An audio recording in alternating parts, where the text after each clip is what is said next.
Guys, आज मैं आपको सिखाने जा रही हूँ एडवर्टीजमेंट राइटिंग। शॉर्ट कंपोजिशन में आप जानते हो नोटिस आता है, एडवर्टीजमेंट आता है और इनविटेशन के लेटर्स आते हैं। तो आज हम एडवर्टीजमेंट सीखने जा रहे हैं और सबसे पहले हम सीखेंगे सिचुएशन वैकेंट के एडवर्टीजमेंट्स। इसमें कुछ मैं आपको पहले गाइडलाइंस दे रही हूँ जो कि सभी प्रकार के एडवर्टीजमेंट में यूज की जाती हैं। Let us start. तो एडवर्टीजमेंट राइटिंग पहले आप ये समझ लीजिए कि दो तरह के एडवर्टीजमेंट होते हैं, क्लासिफाइड और डिस्प्ले एडवर्टीजमेंट। क्लासिफाइड कॉलम्स के लिए ज्यादातर जो एडवर्टीजमेंट आते हैं उनमें केवल वर्बल इनपुट होता है, यानी कि उनमें केवल आपको वर्ड्स लिखने होते हैं, कोई विजुअल बनाना नहीं होता। और जो डिस्प्ले एडवर्टीजमेंट होते हैं उसमें विजुअल, यानी कि टूथपेस्ट के प्रमोशन के लिए अगर आपको एडवर्टीजमेंट लिखना है तो टूथपेस्ट की आपको उसमें विजुअल भी बनाना होता है। इस तरह के भी एग्जाम में आए हैं, लेकिन वो बहुत कम आते हैं, ज्यादातर क्लासिफाइड कॉलम्स के लिए आते हैं और साथ में इसमें वर्बल इनपुट्स भी दिया हुआ होता है। लेकिन जो आज हम बात करने जा रहे हैं वो ओनली क्लासिफाइड कॉलम्स के लिए जो एडवर्टीजमेंट होते हैं उनकी बात कर रहे हैं। तो सबसे पहले मैं आपको ये बताना चाहूंगी कि आप केवल एडवर्टीजमेंट में कीवर्ड्स यूज करें, यानी कि जो मेन वर्ड्स होते हैं, सेंटेंसेस नहीं यूज करने होते हैं। तो इसीलिए आप जो आर्टिकल्स का यूज करते हैं, डिटरमिनर्स यूज करते हैं, हेल्पिंग वर्ब यूज करते हैं, वो कुछ भी यूज नहीं करना होता, केवल आपको कीवर्ड्स यूज करने होते हैं। इसके बाद आपको हेडिंग या टाइटल लिखना होता है। सिचुएशन वैकेंट में हमेशा हेडिंग होगा सिचुएशन वैकेंट। सबसे पहले इसी को लिखा जाता है। इसे आप थोड़ा बोल्ड लेटर्स में लिखिए या कैपिटल लेटर्स में आप राइट कर सकते हैं। एडवर्टीजमेंट भी हमेशा बॉक्स में लिखा जाता है और इसमें only main information, no details. आपको डिटेल में कुछ भी समझाना नहीं होता। अब हम एक एग्जाम्पल देकर यहाँ पर डिस्कस करेंगे। इस बार सीबीएसई के सैंपल पेपर में जो क्वेश्चन आया है उसी को मैं यहाँ पर डिस्कस करूंगी और आपको बताऊंगी कि आपको कैसे इसको लिखना है। सीबीएसई के सैंपल पेपर में जो इस बार क्वेश्चन दिया गया है एडवर्टीजमेंट के लिए वो ये है, you are Samira or Samir the owner of Pink Power. Pink Power क्या है? ये cafe run only by women. Cafe है जिसे कि केवल वुमेन ही चला रही हैं। You are looking for an interior designer. आप एक इंटीरियर डिजाइनर ढूंढ रहे हैं to design the interiors or the cafe. Cafe के इंटीरियर्स को डिजाइन करने के लिए। तो यहाँ पर चार इंपॉर्टेंट चीज़ें, इंफॉर्मेशन आपको दी गई हैं यहाँ पर। तो एक तो ये कि to design the interiors of the cafe, चाहिए क्या? इंटीरियर डिज़ाइनर चाहिए। और किसके लिए चाहिए? पिंक पावर के लिए चाहिए। पिंक पावर है क्या? एक cafe run only by women.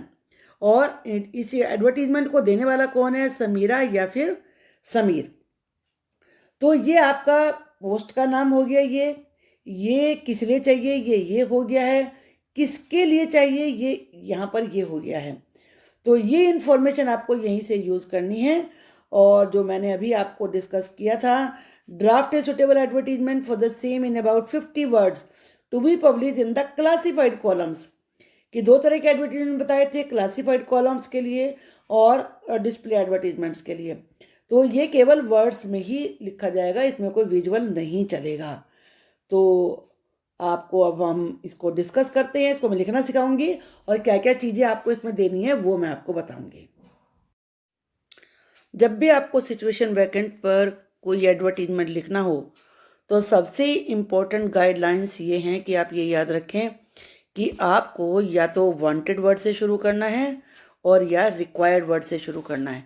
एक तरीका और होता है कि applications are invited for the post of, ऐसे भी लिखा जा सकता है। उसके बाद वांटेड कौन है, कौन चाहिए? इंजीनियर चाहिए, टीचर चाहिए, रिसेप्शनिस्ट चाहिए, वो इसके जस्ट बाद आता है। किसके लिए चाहिए? फॉर, मान लीजिए स्कूल के लिए चाहिए या किसी कंपनी के लिए चाहिए, तो वो यहाँ पर नाम आ जाएगा। अब पोस्ट कितनी हैं, वैकेंसी हैं, तो वो जहाँ आप इंजीनियर लिख रहे हैं या टीचर लिख रहे हैं तो वहीं पे 2 लिखा जाता है। जब वांटेड 2 पीजीटीज, वांटेड 2 इंजीनियर्स। और अगर एक ही है तो फिर 2, 1, 3 ये लिखने की जरूरत नहीं है, केवल वांटेड इंजीनियर या वांटेड ए पीजीटी ये लिखा जाता है। फिर उसके बाद आप एज लिखिए। एज में ये नहीं कि केवल आपने एक लिख दिया कि 21 ईयर्स या 25 ईयर, थोड़ा उसमें 3-4 साल का ड्यूरेशन दीजिए। 25 to 30 ईयर्स, और ये किस पोस्ट के मान लो प्रिंसिपल बुला रहे हो तो उसमें कम से कम वो 35 ईयर्स का एक्सपीरियंस के साथ तो होना चाहिए ना, तो उसके अकॉर्डिंग आप इसमें एज लिखिए। सेक्स का मतलब है जेंडर, मेल या फीमेल। इसके बाद आपको लिखनी होती है क्वालिफिकेशन। क्वालिफिकेशन वर्ड लिखिए और उसमें लिखिए किस तरह की पोस्ट है वो भी। मान लीजिए इंजीनियर है तो बीटेक लिखा जाएगा, प्रेफरेंस फॉर एमबीए लिखा जाएगा, टीचर है तो एमए एमएससी। मान लो फिजिक्स का टीचर चाहिए तो वहाँ एमए थोड़ा लिख देंगे आप, वहाँ एमएससी लिखा जाएगा। आपको अकाउंटेंसी का टीचर चाहिए तो वो एमकॉम होना चाहिए। तो ये चीज़ क्वालिफिकेशन आपको बड़े ध्यान में रखनी है। उसके बाद जैसे टीचर के लिए बीएड चाहिए वो भी लिखना जरूरी है। एक्सपीरियंस में मिनिमम 2 ईयर्स 3 ईयर्स आप ये लिख सकते हैं। और अगर ये लिखना है कि क्वेश्चन में लिखा हुआ है कि एक्सपीरियंस फ्रेशर भी अप्लाई कर सकते हैं, तो उसमें आप ये लिखेंगे फ्रेशर्स कैन अप्लाई। इसके बाद कुछ और डिटेल्स आपको उसमें देनी है, तो वो आप इसमें मेंशन कर सकते हैं। जैसे फॉर एग्जांपल मैं बताऊं आपको, मान लीजिए आपको टीचर चाहिए तो टीचर रिजल्ट ओरिएंटेड होना चाहिए, अच्छा रिजल्ट दे, एनर्जेटिक होना चाहिए, तो वो आप इसमें लिख सकते हैं।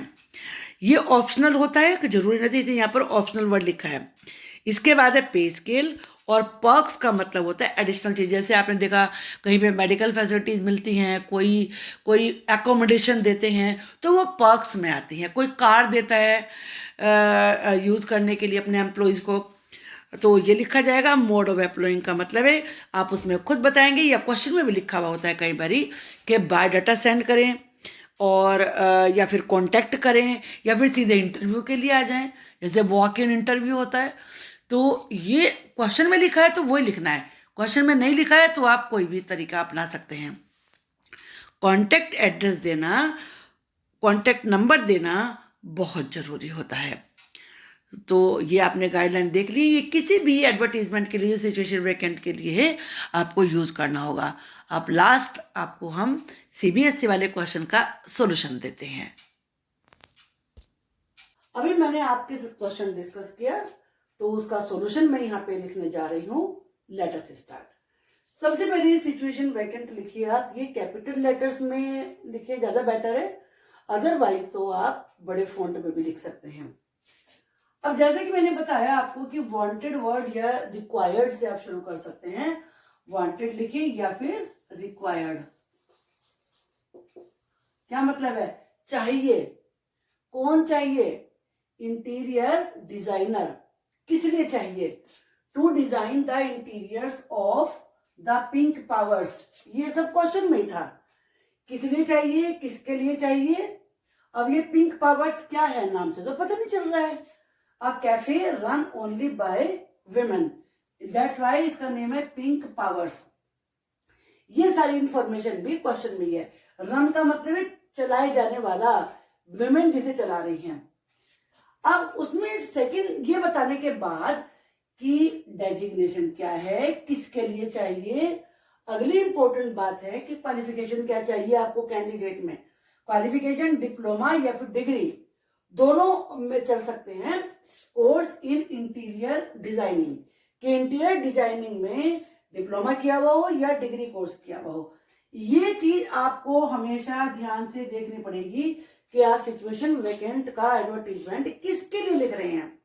मान लीजिए इंजीनियर के लिए लिखना है तो वो आप उसमें बीटेक की मांग करेंगे, और वो किस में, मैकेनिकल में, इलेक्ट्रिकल में, किस में। टीचर है तो फिजिक्स का टीचर चाहिए, मैथ्स का चाहिए, इंग्लिश का चाहिए, तो वो आपको यहाँ पर लिखना पड़ेगा कि कौन सी क्वालिफिकेशन और वो किस स्ट्रीम में होनी चाहिए। एज उसके हिसाब से देखिए, डिग्री कोर्स है, 2 इयर्स का एक्सपीरियंस मांगा है तो 25 to 30 ईयर्स।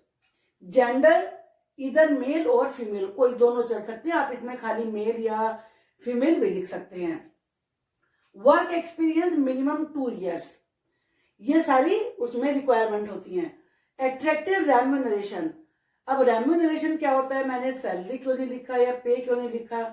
आप ये जानते हैं कि इंटीरियर डिजाइनिंग ऐसा काम तो है नहीं कि वो डेली चलता रहेगा। इंटीरियर डिजाइनिंग एक बार हो गई तो वो फिर चलती रहती है, तो उसके लिए कोई सैलरी पे रखने की जरूरत नहीं है कि कई महीने वो काम ही करते रहेंगे।